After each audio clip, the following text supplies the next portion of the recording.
mahasiswa, masyarakat, siapapun pengguna sosmed itu semuanya bisa kena. Jadi itu sebenarnya SLAPP itu potensi ancamannya ada di kehidupan kita sehari-hari.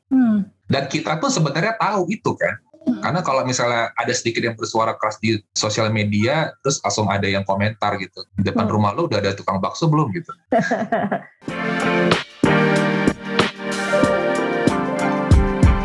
Hai sahabat TCID, kalian sedang mendengarkan podcast Suara Akademia, ngobrol seru isu terkini bareng akademisi. Pada episode ini, kita akan membahas apa yang disebut dengan Strategic Lawsuit Against Public Participation, SLAPP atau SLAPP, senjata ampuh yang kerap dipakai korporasi atau oknum aparat untuk mengintimidasi pejuang dan aktivis lewat proses pengadilan yang menghabiskan banyak waktu, biaya, dan tenaga supaya mereka berhenti berjuang. Diskusi ini menghadirkan Reynaldo Sembiring, Direktur Eksekutif di Indonesian Center for Environmental Law atau ICEL, dan Nur Hidayati, Direktur Eksekutif Nasional di Organisasi Nirlaba Lingkungan Hidup WALHI, serta dipandu oleh Kepala Editorial TCID, Ika Krismantari. Episode ini dapat terwujud berkat dukungan dari ICEL. Hai Sobat TCID, senang sekali bergabung di podcast Suara Akademia. Episode kali ini sangat spesial karena TCID bekerja sama dengan ICEL atau Indonesian Center for Environmental Law untuk membahas topik yang mungkin is a bit foreign ya, yaitu SLAPP, S-L-A-P-P gitu. It stands for Strategic Lawsuit Against Public Participation.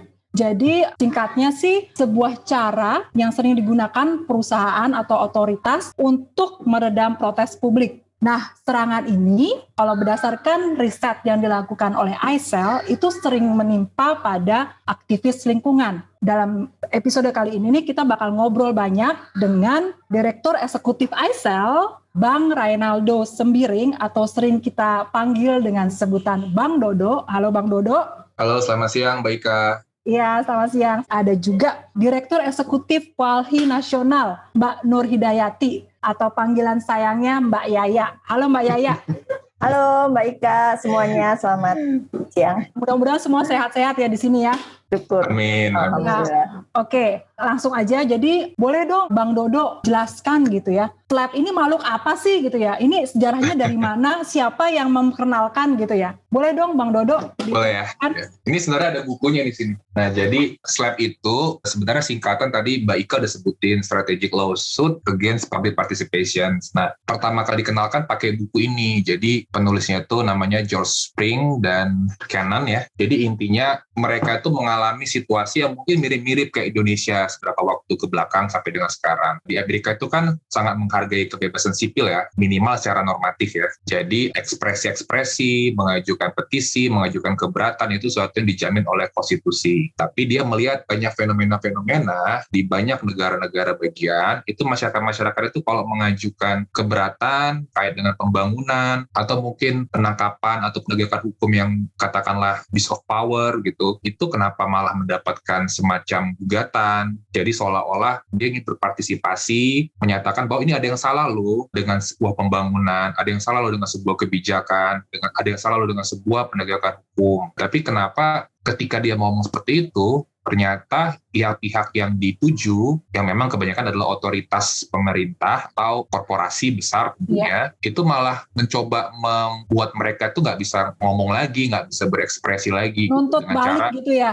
Bang? Ya, dengan cara menggugat. Nah, memang di sana itu kebanyakan pakai gugatan. Tapi gugatan dengan nominal yang sangat fantastis lah, berapa ratus ribu US dollar pada tahun-tahun 80-an, 90-an. Jadi intinya luar biasa dan tujuan pertamanya memang bukan untuk meminta ganti rugi atau apa, tapi memang supaya ini orang, masyarakat publik yang tadi ingin mengajukan partisipasinya, ingin berekspresi gitu tuh dia nggak bisa lagi melanjutkan itu. Nah, itulah SLAPP sebenarnya. Materi gugatannya itu biasanya berhubungan dengan tuntutan yang diajukan atau sama sekali completely different ya? Awal-awal sih sebenarnya masih berhubungan. Jadi misalnya ada pembangunan, terus ada masyarakat di sebelahnya, dia bilang bahwa pembangunan ini mengganggu kehidupan dia gitu ya. Terus developer akan menggugat si masyarakat dengan alasan bahwa dia sudah mengganggu bisnis. Jadi sesuatu yang masih sangat terkait gitu. Tapi perkembangannya kesini modusnya udah variatif. Modusnya itu akhirnya udah lebih kreatif apa aja gitu, sesuatu yang sifatnya tidak harus berhubungan dengan pembangunan itu, tapi bisa aja misal ditemukan ada hal-hal yang menjadi celah hukum dimaksimalkan, terus akhirnya mereka digugat gitu. Jadi ya mirip-mirip kayak sekarang-sekarang. Indonesia ya, kalau saya melihatnya itu banyak dan di semua sektor. Jadi ada di sektor, kalau kita bicaranya sektor pers, misal seperti itu, lingkungan, agraria, juga bahkan yang lain-lainnya terkait dengan kebebasan beragama juga mungkin juga ada gitu ya. Jadi semua itu variatif. Nah, perlu saya tekankan, kalau di sana dulu di Amerika, itu memang dia di banyak sektor, SLAPP itu diteliti dan kemudian akhirnya diregulasikan. Tapi kalau udah masuk ke banyak negara, itu akhirnya memang banyak di sektor-sektor lingkungan atau di isu lingkungan hidup dan sumber daya alam. Kenapa sih kemudian sektor lingkungan banyak yang jadi kasus ya, Bang? Apa sih yang menjadikan sektor lingkungan ini jadi target untuk praktik SLAPP ini gitu loh? Apa ya yang membuat... Kalau Indonesia sih saya pikir karena modal itu ya banyak di situ. Jadi sesuatu yang berhubungan dengan uang kan memang sekarang ini ya lingkungan, kan dengan eksploitasi sumber daya alam, pariwisata juga bicara lingkungan gitu. Indonesia juga masih sangat tergantung dengan lingkungan gitu ya, dengan sumber daya alam. Nah sehingga karena memang aktivitas ekstraksi sumber daya alam itu sangat banyak di Indonesia,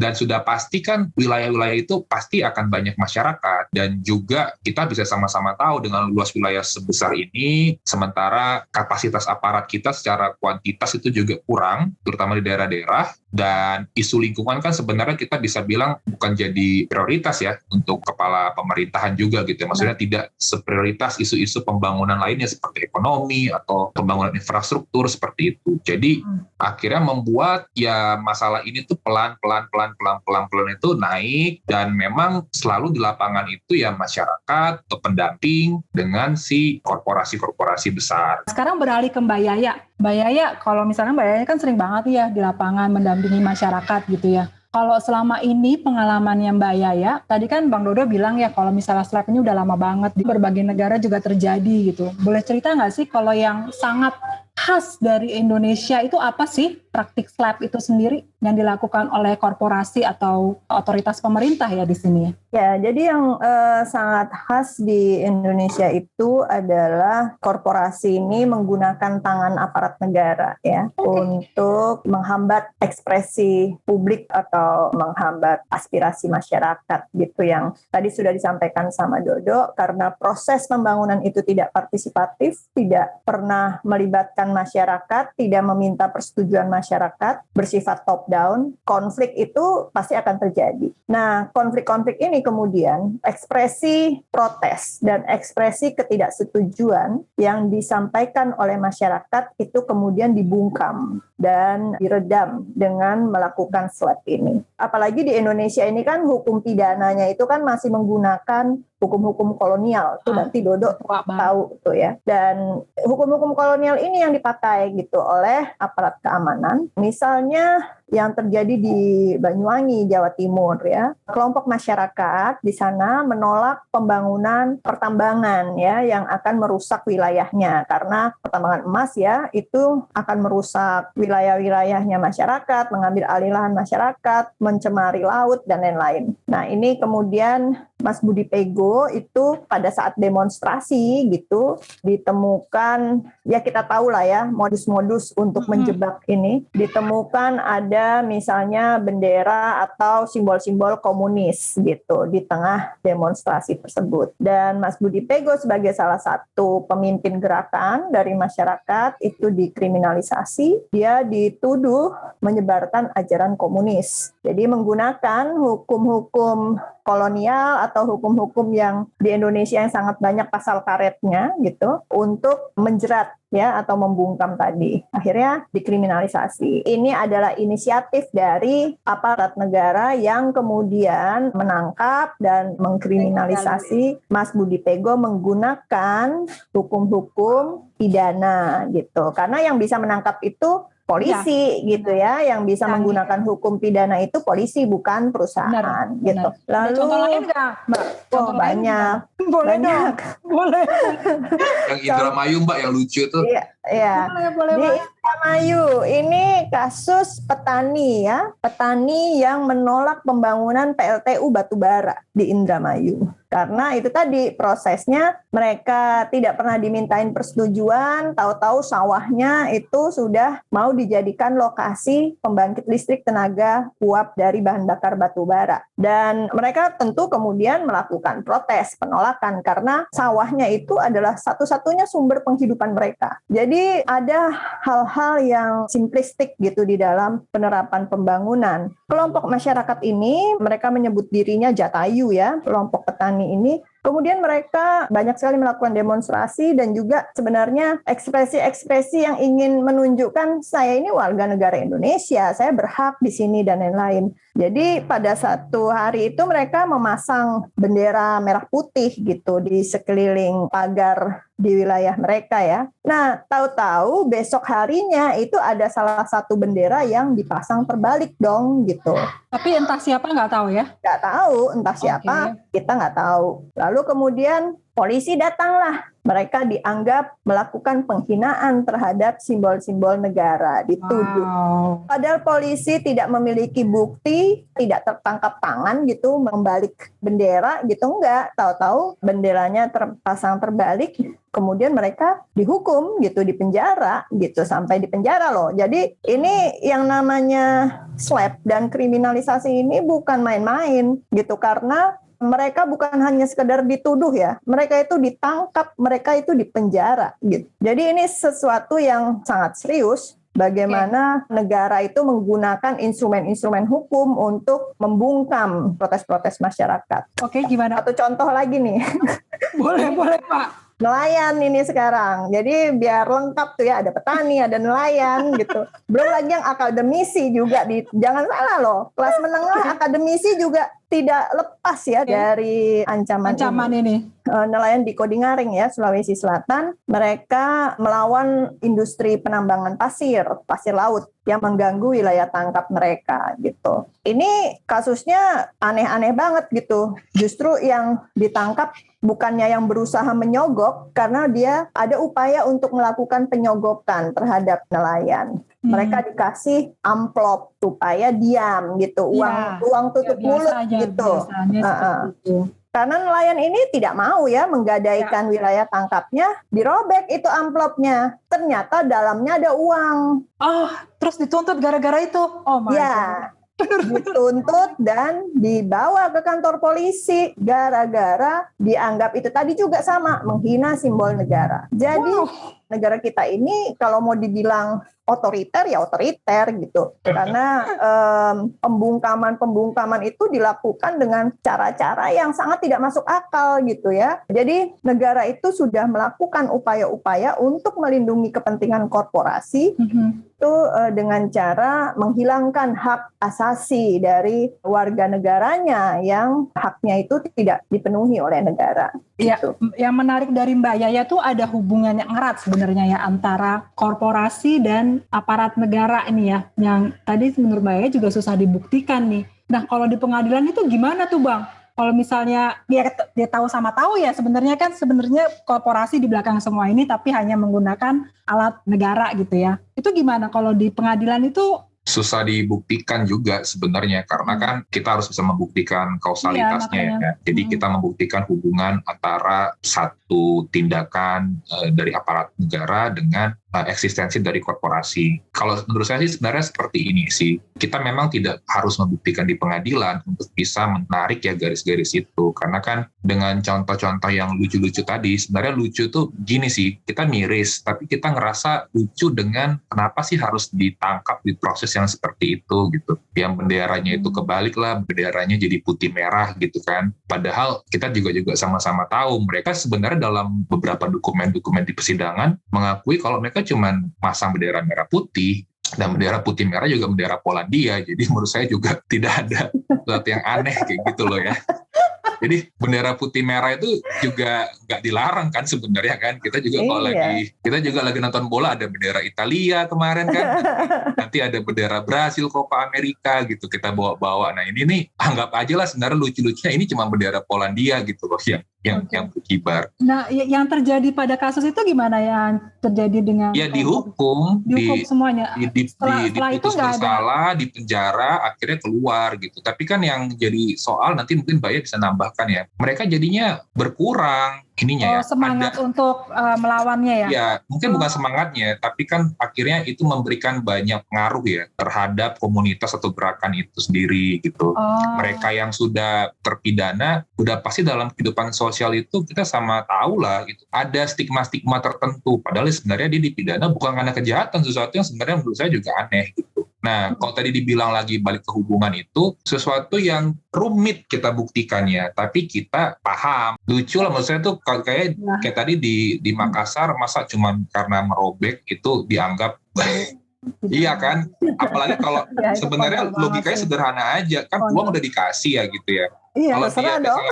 Itu kan dari pegangan dia. Kalau dia mau robek uang saya juga terserah saya gitu loh. Sebenarnya begitu, lucu-lucu aja. Tapi kan kalau apa diproses. Bang Dodo, kalau misalnya secara dasar hukum ya, secara hukum kita ngomong secara hukum nih, saya agak-agak ini. SLAPP itu sendiri memang tidak sesuai dengan undang-undang yang ada di Indonesia kan sebenarnya, kayak menghalang ekspresi publik gitu. Dan ketika misalnya itu bisa dibuktikan gitu oleh pengacara dari pihak orang-orang ini, itu bisa nggak kemudian tuntutannya dibatalkan jadinya? Bisa, karena udah ada, jadi SLAPP ini ada dua ya sebenarnya. Satu di perdata, digugat gitu ya dengan gugatan yang fantastis atau intinya membuat si korban ini menjadi takut gitu ya. Satu lagi di pidana, yang paling banyak ini pidana dan paling bahaya sebenarnya pidana karena mereka bisa ditangkap, ditahan, digeledah gitu, disita gitu, bahaya lagi. Nah kalau yang sebenarnya terakhir-terakhir ini, kalau nggak salah masih di bulan Juni bulan kemarin itu ada satu putusan dari Pengadilan Tinggi Bangka Belitung. Jadi kasusnya itu sederhana juga. Jadi intinya ada pembangunan pabrik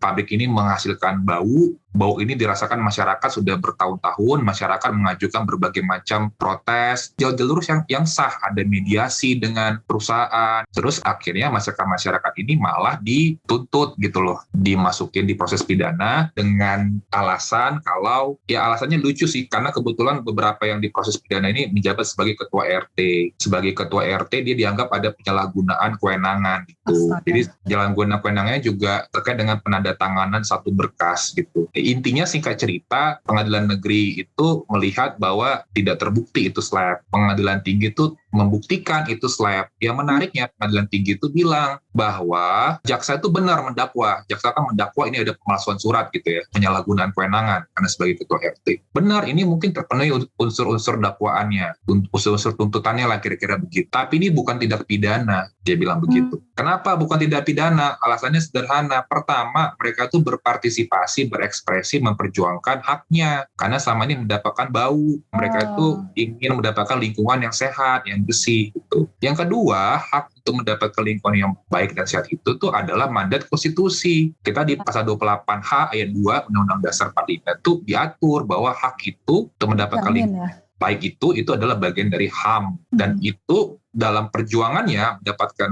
hak atas lingkungan hidup yang baik dan sehat itu dilindungi dalam konteks partisipasinya, dalam konteks perjuangannya itu dilindungi dalam pasal 66 Undang-Undang Lingkungan. Artinya hakim itu melihat bahwa ternyata memang mereka ini memang hanya ingin memperjuangkan haknya saja. Jadi kalau dibilang ada pasal-pasal yang kena, ya bisa aja pasal-pasal itu kena sama mereka semua karena memang pasal-pasal itu kan banyak yang bisa kayak tadi kata Mbak ya, karet gitu. Tapi terbukti mereka ini cuma mau partisipasi, akhirnya dilepaskan dari segala tuntutan gitu. Jadi secara produk hukum udah ada satu putusan pidana ya terkait dengan anti SLAPP yang akhirnya membebaskan korban dan itu mengacu kepada konstitusi dan undang-undang. Jadi kan benar gitu loh cara berpikirnya.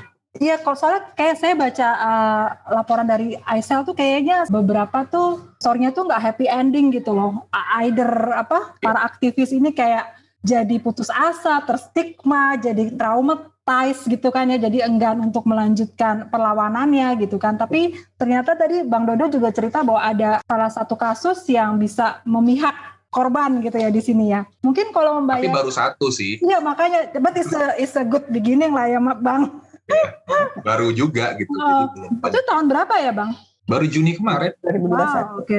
Iya, tahun ini. Kalau Mbak Yaya mungkin bisa cerita ada kasus-kasus yang berakhir, maksudnya ya memihak korban gitu, ada nggak sih? Atau selama ini emang ending semua nih, aduh. Ya, problemnya adalah saya pikir kalau kasusnya itu terkait langsung dengan apa yang ditolak atau yang diprotes, itu akan sangat bisa terlihat ya. Seperti yang di Bangka Belitung itu kan sebenarnya terkait langsung karena para RT ini memprotes gitu ya terhadap baunya itu, dan yang dianggap menyalahgunakan surat-suratnya itu ya terkait dengan proses protes itu gitu. Nah, yang susah ini adalah yang kasusnya itu tidak terkait sama sekali dengan kasus yang sedang diadvokasi oleh masyarakat gitu. Seperti yang di Banyuwangi gitu, yang ditolak pabrik pertambangan gitu. Tuntutannya itu kan komunisme, nggak ada hubungannya gitu.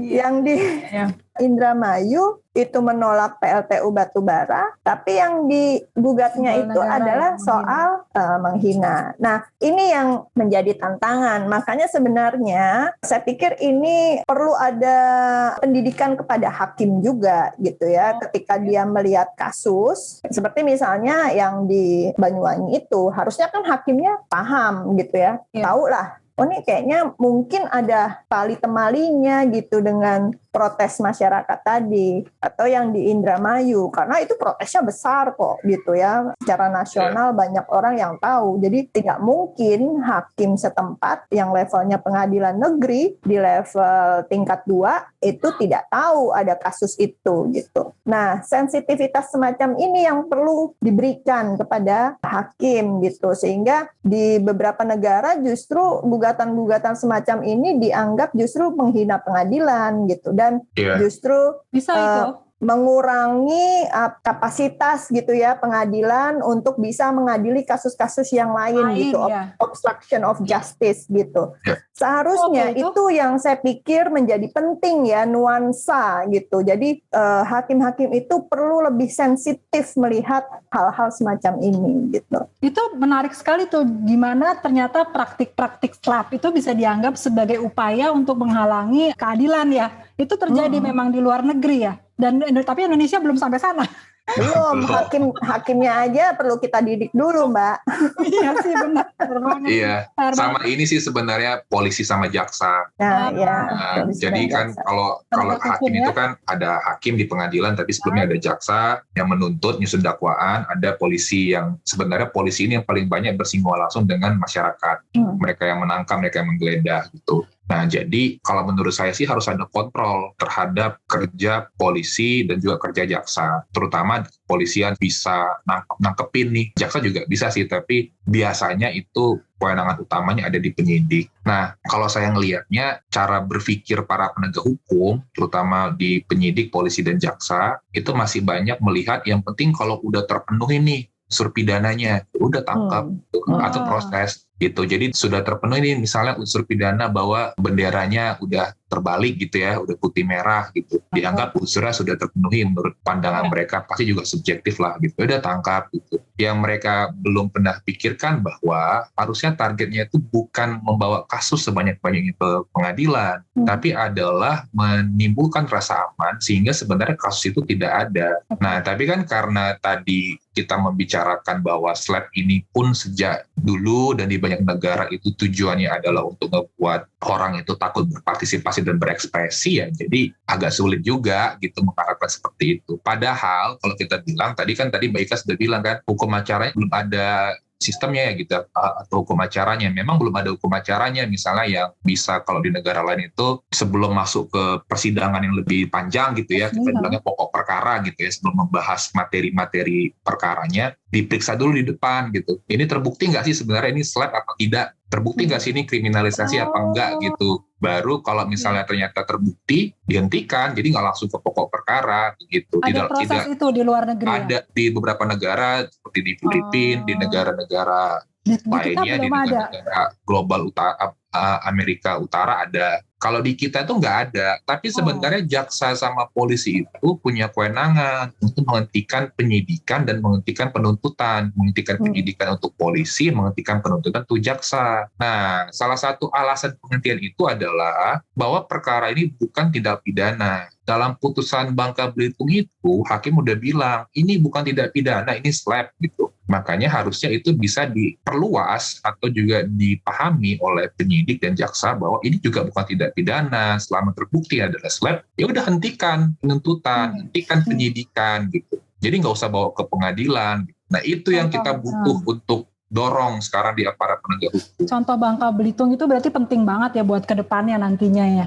Penting banget, tapi menurut saya ini baru satu gitu. Iya. Dan sebenarnya cukup miris. Kenapa? Karena SLAP itu harusnya sedini mungkin.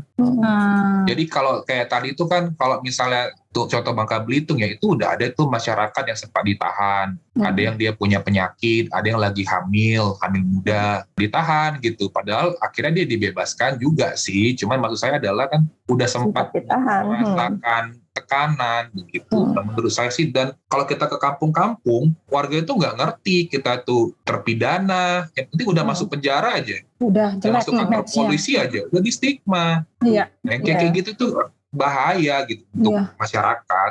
Tapi kalau saya boleh tanya lagi nih Bang Dodo, sebagai lanjutannya adalah kalau misalnya praktik SLAP ini kemudian bisa sangat banyak ya ditemukan di Indonesia, itu apakah ada hubungannya juga dengan ya tadi Mbak Yaya juga sudah sebutkan ya, undang-undang di kita tuh masih banyak bermasalah, kayak misalnya bisa dengan gampang misalnya pakai undang-undang pasal karet di undang-undang ITE gitu. Kayak gitu, itu juga maksudnya saling mendukung ya, kenapa kemudian praktik SLAP ini banyak banget gitu ya Bang ya? Kalau saya sih sebenarnya ada dua. Satu terkait dengan normanya, yang tadi Mbak Ika bilang, bahwa undang-undang kita tuh banyak yang bisa ditarik-tarik lah gitu ya, dalam pelaksanaannya. Jadi normanya memang sangat umum sekali. Tapi itu pun sebenarnya ada beberapa norma yang pada saat penyusunannya, maksud dari pembuat undang-undang itu nggak kayak gitu. Cuman akhirnya malah dipleset-plesetkan seperti itu untuk menjerat masyarakat. Tapi yang kedua, selain norma yang bermasalah, menurut saya bermasalah itu di kewenangan, menurut saya. Oke. Jadi kalau saya selalu bilang, ini penyidik polisi ini, penyidik Polri ini tuh terlalu mudah nangkepin orang. Terlalu mudah untuk ngebawa orang gitu. Itu harus punya satu mekanisme kontrol. Kan kalau misalnya kita nonton film-film di Netflix gitu misalnya ya, atau film-film di bioskop, kalau di negara-negara common law di Amerika sana misalnya, itu kan nggak boleh sembarangan juga nangkep kan. Harus ada izin, harus ada izin dari otoritas setempat untuk menggeledah, menangkap gitu. Dia boleh juga melakukan upaya-upaya penangkapan, tapi ada batasan-batasan tertentu. Ini kan sekarang gampang aja, pokoknya kalau dianggap sudah melanggar, dan itu penilaiannya banyak pasti sifatnya subjektif dari aparat di lapangan, dibawa gitu, ditangkepin. Kewenangan itu terlalu besar, harus dikontrol. Intinya kalau penyidik mau nangkep, izin dulu gitu. Jadi enak kontrolnya. Sekarang kan gak enak kalau misalnya ditangkap, kita protes, kenapa ditangkap? Ya udah nanti pra-peradilan aja lah, kan udah kasihan masyarakat yang ditangkap. Udah terstigma ya. Kayak begitu, iya. Benar-benar. Oke, aku balik ke Mbak Yaya. Mbak Yaya tadi contoh yang dari kalangan menengah tadi apa Mbak Yaya? Boleh di-share nggak ya? Oh iya, itu bisa berlaku buat bisa kena siapa aja gitu ya? Iya, ini yang pernah dikenakan oleh perusahaan kepada dosen IPB, yang dosen IPB ini sering kali menjadi saksi ahli ya di pengadilan untuk kasus-kasus kejahatan lingkungan hidup. Nah, terutama kebakaran hutan. Jadi ada Profesor Bambang Hero dan Profesor Basuki Wasis ya, mereka ahli kehutanan, ahli kebakaran hutan gitu, sering diminta oleh pemerintah untuk menjadi saksi ahlinya dalam gugatan-gugatan, dan mereka ini digugat oleh perusahaan yang digugat oleh pemerintah gitu. Berapa miliar tuh Dok gugatannya? Aku lupa. Gede lah. Pokoknya gede lah. Ini salah satu Hero itu Nur Alam lagi. Pak Bambang Hero korupsi. Pak Bambang Hero. Ya, di sini 491 miliar ya. Nah, iya, kan aneh kan? sekitar itulah gitu ya. Sorry, 150 miliar kayaknya ya. Ya pokoknya di atas 5 miliar udah aneh untuk dosen. Pokoknya ya ini memang model-model shock terapi ya gitu. Dan ini perusahaannya memang nggak tahu malu banget gitu. Mereka menggugat para saksi ahli ini gitu. Dan untungnya memang mereka dibebaskan ya dari segala tuntutan ini gitu. Oke. Jadi saya juga pengen menekankan nih, sebenarnya kan kalau misalnya dilihat secara keseluruhan gitu ya, kita melihat bahwa praktik SLAPP ini bisa kena siapa aja gitu ya. Dan Betul. saya melihat ini, kalau kita lihat aktivisme lingkungan itu kan ke semua umur ya. Anak-anak muda sekarang juga banyak kan yang terlibat kayak Greta Thunberg gitu kan kita lihat. Nah, kalau misalnya praktik SLAPP ini nanti juga bisa kena ke mereka, itu kan dimungkinkan sekali kan berarti ya. Apalagi dengan adanya media sosial seperti itu kan, ini bisa-bisa saja jadi benar-benar mengancam ya kebebasan berekspresi semua orang berarti ya. Ya, karena yang ditargetkan oleh para pelaku SLAPP ini kan pihak-pihak yang challenging the power. The power that be ya gitu. Dan di Indonesia ini siapa yang punya power gitu ya, elit-elit ekonomi politik ya, beserta aparat keamanan gitu. Jadi kalau tadi disampaikan Dodo gitu ya, memang perlu gitu secara mekanisme harus ada diatur, tetapi memang secara umum kalau kita lihat itu politik keberpihakannya, politik hukumnya memang itu tidak berpihak kepada masyarakat, atau bisa dibilang politik hukumnya itu lebih berpihak kepada mereka yang berkuasa. Contoh-contohnya itu banyak sekali di lapangan. Kalau misalnya masyarakat melakukan misalnya protes gitu ya, lalu dilaporkan oleh perusahaan ke polisi gitu. Padahal sebelumnya berkali-kali masyarakat ini sudah melaporkan ke polisi atas tindakan ilegal yang dilakukan oleh perusahaan, melakukan operasi secara ilegal, misalnya menebang pohon di wilayah yang bukan merupakan konsesi mereka, atau melakukan perusakan hutan di wilayah masyarakat adat. Itu udah dilaporin ke polisi, tetapi polisi tidak menindaklanjuti laporan masyarakat tersebut. Malah mereka kemudian justru lebih cepat menindaklanjuti laporan dari perusahaan yang melaporkan masyarakat yang mengganggu operasi perusahaan yang dianggap ilegal. Jadi ibaratnya gini, di rumah kita ada maling ya, kita terus menghalang-halangi maling itu supaya nggak ngerampok rumah kita. Terus malingnya lapor ke polisi, gitu, dihalang-halangi nih gitu. Nah polisi justru itu belain malingnya. Kita yang ditangkap gitu loh. Ini kan ilustrasinya ini logikanya. Oke banget. Ilustrasinya itu memang seperti itu yang terjadi gitu. Bang Dodo, apakah Bang Dodo juga melihat gitu bahwa praktik SLAPP ini juga bisa kena siapa aja gitu rentan, apalagi kalau kita lihat anak muda sekarang kan sangat kritis ya, peduli lingkungan gitu, mereka bisa aja berkoar-koar dimanapun dan mereka bisa jadi target yang lumayan ini dong ya berarti ya di sini. Saya melihatnya itu mungkin kasus iya banyak, tapi perilaku-perilaku dari mungkin otoritas berwenang itu juga banyak yang mengarah kepada sesuatu yang mungkin bisa menjadi SLAPP. Misalnya begini, kita banyak tahu di sosial media ya, ada satu kejadian itu melibatkan otoritas tertentu lah, menerima suap atau apa gitu, direkam pakai handphone, disebar di sosmed. Terus kan bukan inti dari masalah itu yang diproses, tapi kan dicari siapa yang rekam gitu, siapa yang nyebar gitu. Jadi kan kita tuh ini mungkin contoh yang gampang untuk menjelaskan bagaimana SLAPP itu juga terjadi kasus lingkungan. Jadi permasalahan lingkungannya itu sering sekali tidak ditindaklanjuti, tapi tadi itu ya, kalau misalnya ada gangguan-gangguan yang dilaporkan oleh otoritas tertentu, oleh korporasi atau otoritas tertentu ya kepada penyidik, nah itu yang diproses. Pencemarannya enggak, biarin aja gitu kan. Kebanyakan seperti itu. Jadi sebenarnya kalau saya melihatnya tuh, kita tuh udah bisa melihat lah, ini ada di kehidupan kita sehari-hari. Kan yang tadi kayak contoh saya di sosial media itu kan sebenarnya kita sering lihat ya, gitu. Orang yang mengupload itu malah dia yang dicari. Gitu.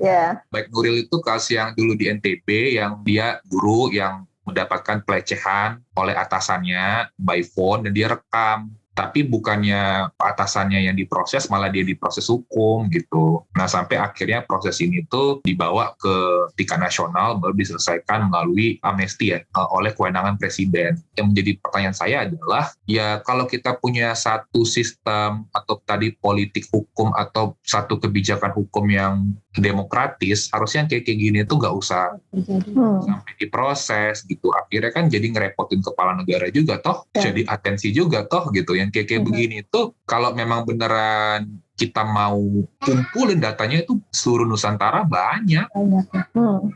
Gitu. Itu yang mengerikannya gitu. Jadi siapapun bisa kena gitu. Mau yang kalau nggak salah baik nuril itu adalah pendidik, artinya dia well educated gitu ya. Mahasiswa, masyarakat, siapapun pengguna sosmed itu semuanya bisa kena. Jadi itu sebenarnya slap itu potensi ancamannya ada di kehidupan kita sehari-hari. Dan kita tuh sebenarnya tahu itu kan. Karena kalau misalnya ada sedikit yang bersuara keras di sosial media, terus langsung ada yang komentar gitu. Di depan rumah lu udah ada tukang bakso belum gitu. Itu kan ekspresi masyarakat yang sebenarnya dia udah tahu gitu. Jadi kita tuh, maksudnya aparat penegak hukum itu, ayolah gitu. Ngapain lah terlalu kupingnya tipis gitu loh. Maksudnya udah, kita carilah solusinya. Mbak Yaya dari lapangan bisa share ya, proses-proses pendampingan yang biasa diberikan kepada korban slap ini apa saja sih? Boleh cerita Mbak Yaya? Kalau sudah sampai ke situ ya pasti proses pendampingan hukum ya, dengan teman-teman AISEL juga, dengan teman-teman LBH gitu, kita bersama-sama gitu melakukan advokasi juga, mendampingi masyarakat gitu. Selain pendampingan hukum di proses peradilan, juga kita memberikan penguatan-penguatan ya kepada anggota kelompok masyarakat yang lainnya, karena seperti Dodo bilang, ini kemudian menjadi demoralisasi juga ya, ada potensi demoralisasi di masyarakat yang berjuang, karena yang namanya masyarakat kecil itu pasti takut lah bila berurusan dengan polisi gitu. Kita aja males gitu kan berurusan sama polisi, dan polisi yang kemudian harusnya menjadi pelindung masyarakat kan kemudian menjadi ancaman gitu. Biasa juga kan ada anak-anak kecil tuh, jangan begitu, jangan melakukan ini, jangan melakukan itu, nanti tangkap polisi loh. Iya juga ya. Iya juga ya. Di mindset kita kan polisi itu ancaman gitu, bukan dia itu sebagai pelindung, enggak gitu loh. Itu udah dari kecil loh kita diajarin ya banyak hal-hal semacam itu. Jadi saya pikir sebagai masyarakat nih, kita harus lebih kritis lagi melihat kasus-kasus ini kan, seorang antropolog itu ada yang bilang bullshit jobs, ini kan bullshit case gitu ya. Dan itu penanganan kasus-kasus yang DS ini, itu kan menggunakan anggaran negara ya, artinya pajak masyarakat. Harus ada gerakan yang kuat untuk menolak polisi untuk menangani kasus-kasus yang semacam ini. Karena berarti itu menghalangi polisi untuk menangani kasus-kasus yang lebih serius, yang benar-benar membawa kerugian masyarakat. Dodo bilang kasus ini banyak sekali gitu ya, model-model pelaporan yang nggak jelas dan lain-lain. Sehingga kita harus menolak atau meminta polisi untuk tidak menangani kasus-kasus yang semacam ini. Karena itu hanya menghabiskan uang publik dan pajak masyarakat. Nah ini dia poin penting dari Mbak Yaya, saya ingin melanjutkan bahwa kan tadi kan Mbak Yaya udah bilang sama Bang Dodo ya, kalau misalnya hal yang bisa dilakukan adalah building capacity-nya law enforcement ya, tapi dari sisi kita what can we do gitu loh, sebagai publik tuh apa sih yang bisa kita lakukan tadi. Mbak Yaya mungkin sempat sebutkan bahwa kita harus kritis gitu terhadap putusan-putusan atau kasus-kasus yang berjalan. Terus saya juga lihat kasusnya Pak Bambang Hero itu juga sangat menarik, di mana akhirnya kasus itu digagalkan karena dukungan publik yang kuat di belakang Pak Bambang ini. Mungkin Mbak Yaya dan Bang Dodo bisa kasih lagi apa sih yang bisa kita lakukan sebagai publik gitu untuk melawan praktik slap ini? Ada nggak sih yang bisa kita lakukan gitu? Kalau dari saya sih sebenarnya pasti ini butuh satu. Jadi publik itu kan dia punya kekuatan, tapi kekuatannya itu butuh waktu ya. Artinya kalau dia ingin menggalang dukungan itu pasti butuh proses di sosial media gitu-gitu ya. Tapi paling penting sebenarnya media. Media ini kan sebenarnya pilar demokrasi ya. Dan slap ini sebenarnya merusak demokrasi. Jadi media itu penting karena media juga bisa kena loh. Pers banyak yang kena loh. Ya, benar. Betul. Itu media itu penting untuk mulai sering gitu untuk memberitakan atau sering mengajak, memberikan pengetahuan kepada masyarakat, dan kalau ada kasus diangkat. Jadi dengan begitu ini menjadi satu masalah besar dan makin banyak masyarakat tahu, dukungannya akan semakin kuat. Tapi menurut saya yang paling penting lagi adalah ada kebijakan yang disusun. Nah, kalau kita tadi kan Mbak Yas singgung hakim itu setidaknya sudah adalah satu kebijakan internalnya untuk anti-slap ya, walaupun masih dalam bentuk pedoman. Di Kejaksaan Agung itu ada sebenarnya pedoman restoratif justice, tapi hanya untuk kasus-kasus yang ancaman pidananya di bawah 5 tahun ya, kayak Nenek Mina kemarin lah yang dianggap ya, bukan nyuri juga, dia mengambil kakao tapi dituduh nyuri kakao gitu ya. Jadi yang kayak gitu bisa dihentikan sebenarnya untuk keadilan restoratif. Nah, sekarang kita tinggal tunggu nih eskalasi yang lebih baik gitu ya di masing-masing institusi, terutama di kepolisian. Kepolisian ini kan kayaknya belum ada tuh inisiatif-inisiatif seperti tadi pengadilan atau inisiatif di kejaksaan gitu ya untuk mulai mengurangi. Jadi indikator kesuksesan dari sebuah institusi hukum itu bukan banyaknya kasus, tapi adalah semakin sedikitnya kasus dan semakin amannya. Jadi ya itu harus diubah mindset-nya. Dan masyarakat tuh harus mendorong itu. Ayo dong lo bikin peraturan lo yang kayak gimana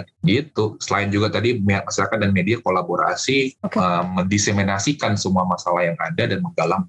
Penting juga memperkenalkan istilah SLAP itu sendiri mungkin ya Bang ya. Sebenarnya kalau SLAP itu kan gampang diilustrasiin ya. Dia dianggap SLAP aja kayak dianggap ditampar gitu ya. Iya makanya Ibu. Nah jadi kalau lu ngomong otoritas berwenang nggak senang ya tampar, senang tampar. Nah itu kan sebenarnya kita ilustrasikan seperti itu. Nah cuman memang ya itu butuh banyak dukungan publik, dukungan media supaya kita benar-benar bisa menyuarakan lebih banyak. Saya kira sih harus sih. Oke. Kalau Mbak Yaya gimana Mbak Yaya? Apa sih yang sebenarnya bisa kita lakukan ya Mbak Yaya? Saya pikir yang pertama kita menyadari ya ada kondisi ini gitu. Karena dengan kita menyadari bahwa sedang berlangsung suatu pembudayaan ketakutan, culture of fear gitu yang sedang dicoba diintrodusir kepada masyarakat kita, itu kita harus menyadari ada sesuatu ini. Dan yang kedua, tentu saja ya jangan takut gitu. Takut itu dipakai sebagai sesuatu yang untuk juga kita lebih berhati-hati gitu. Tetapi jangan berhenti terus bersuara gitu. Jadi kalau teman-teman aktif di sosial media dan lain-lain gitu, coba terus update dengan kasus-kasus yang semacam ini gitu. Nanti lama-lama kan terasah nih. Oh ya ini harusnya nih ini SLAP nih. Dan tadi seperti Dodo bilang, jangan menganggap kita ini aman dari potensi-potensi terkena SLAP tersebut. Semuanya bisa kena. Semuanya bisa kena. Sehingga ini juga menjadi kepentingan kita gitu untuk melawan praktik-praktik semacam ini. Saya pikir itu yang paling mudah ya kita lakukan. Tapi tentu saja membuat awareness dan menggunakan hak kita sebagai warga negara untuk ikut menentukan kebijakan-kebijakan yang seperti tadi Dodo bilang. Oke, ada satu pertanyaan lagi mungkin ya. Ini dari perspektif korban nih. Sebenarnya rekomendasi apa sih yang kemudian bisa diberikan gitu kepada korban yang terkena praktik SLAP ini? Mungkin kita perlu meminimalisir resiko. Jadi kita juga penting juga kita mengetahui tuh hak-hak kita sebagai warga negara, terutama hak-hak konstitusional gitu. Dan memahami juga celah-celah yang sering dipakai gitu ya oleh pihak otoritas untuk bisa mengkriminalisasi kita. Dan tentunya ya saya pikir kalau teman-teman di NGO itu banyak ya yang siap sedia gitu untuk mendampingi gitu. Jadi kalau kita kemudian menjadi korban dari SLAP ini ya kita bisa kontak gitu teman-teman untuk melakukan pendampingan hukum dan juga memberikan advice gitu apa yang kira-kira dilakukan. Tetapi saya ingin menggarisbawahi ini saatnya itu solidaritas kita sebagai sesama warga negara itu harus lebih ditingkatkan gitu. Kita tidak bisa lagi untuk cuek gitu ya, oh itu bukan urusan gue, itu urusan orang gitu. Nggak bisa lagi seperti itu karena negara, pihak otoritas ini sudah masuk terlalu jauh ke ranah-ranah pribadi kita gitu, sehingga semakin menghapus batasan-batasan tersebut dan sangat mungkin kita juga menjadi korban dari suatu sistem hukum yang saat ini belum berpihak kepada masyarakat. Oke, terima kasih sekali nih Bang Dodo dan Mbak Yaya buat diskusi yang sangat bergizi ini siang ini. Buat teman-teman, terima kasih sekali. Jangan lupa dengar episode Suara Akademia berikutnya dan subscribe di YouTube dan subscribe juga newsletter kami, daftar langsung di website TC ID dan jangan lupa follow sosial media TC ID dan juga iCell. Itu saja mungkin dari saya. Terima kasih, sampai jumpa. Kalian telah mendengarkan podcast Suara Akademia, ngobrol seru isu terkini bareng akademisi.